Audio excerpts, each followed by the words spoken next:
Welcome back. I'm Annie, and this is Open Door Montessori. Today, we're going to talk about sensitive periods. Imagine that when you woke up this morning, you found you suddenly had an incredible gift to understand and speak Italian like you never had before.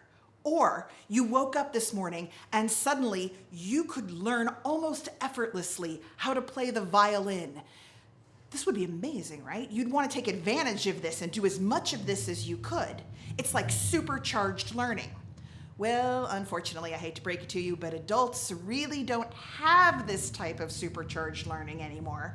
But children do, and they're called sensitive periods. Sensitive periods are the cornerstone of what Dr. Montessori's research was based on.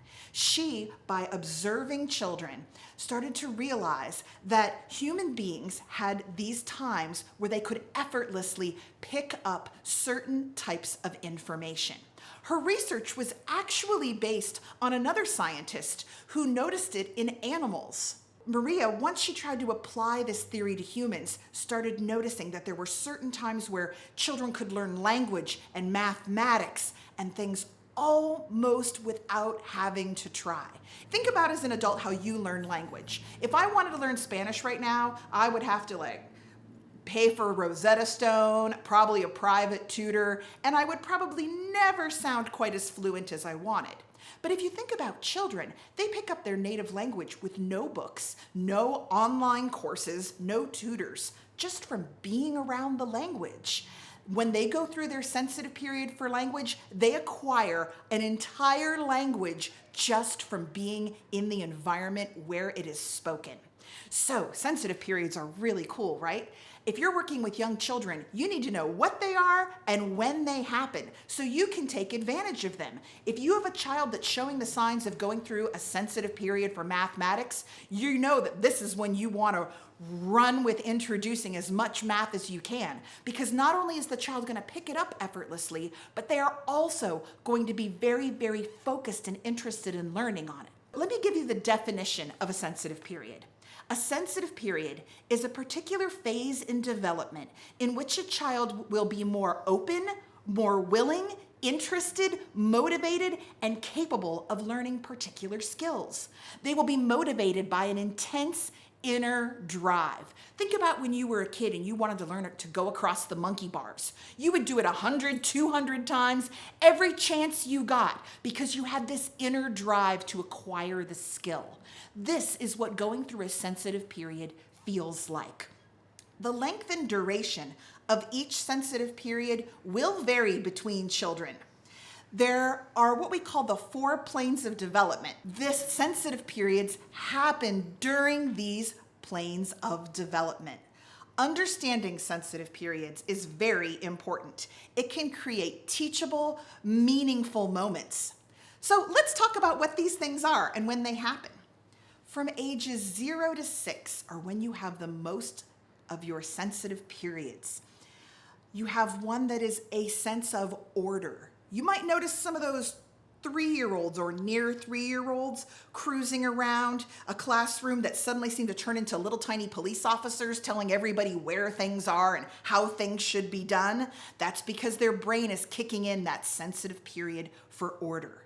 A sensitive period for movement. Think about when you were in school. Did you have to sit in a desk for long periods of time? A lot of times you hear adults saying, hold still or sit still or why can't you calm down?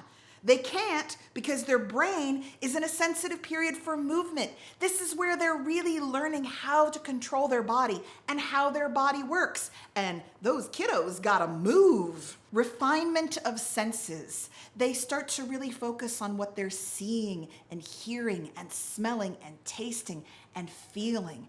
And that information is becoming more refined and being more cohesive as it goes into their mind.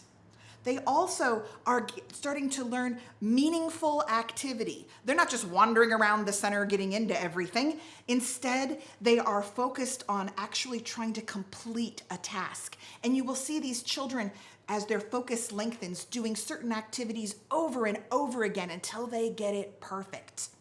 They also have, we've talked about this a little bit already, a sensitive period for language where they are acquiring they can acquire not just their native language, but any language that you give them. Also, their reading development will suddenly start to come online one day, and you'll see a drive to learn to read. There's also a sensitive period for learning music. Boy, don't I wish somebody had given me an instrument when I was going through that phase. I might be like a concert pianist by now. I'd actually like to welcome on a special guest, a very talented musician and teacher, the one, the only, Phil, who's going to tell you a little bit about why music is so important to get to young children. Yes, thank you so much, Annie. Music is very important for young children. When a young child, even before a young child is born, as the brain is developing, they're constantly listening and making different neural connections in the brain. And music is one of those places where that happens. When a child is growing and developing, their brain is trying to figure out what information do I need and what information do I throw out. It functions a lot like language as a young child is growing. So if a child is being raised and growing in a musically rich environment, those sensitivities and awarenesses of different sounds, different tones, different pitch relationships, different rhythmic understandings, that's going to be ingrained in their bodies and in their minds for the rest of their life. And so that's why it's critical to be engaging with music at a young age. Thanks so much, Phil. We should mention that although all the sensitive periods we just talked about happen between the ages of 0 to 6, there are sensitive periods for elementary students too. Want to know more about them? Go to opendoormontessori.com. Thanks for coming today, Phil. My pleasure.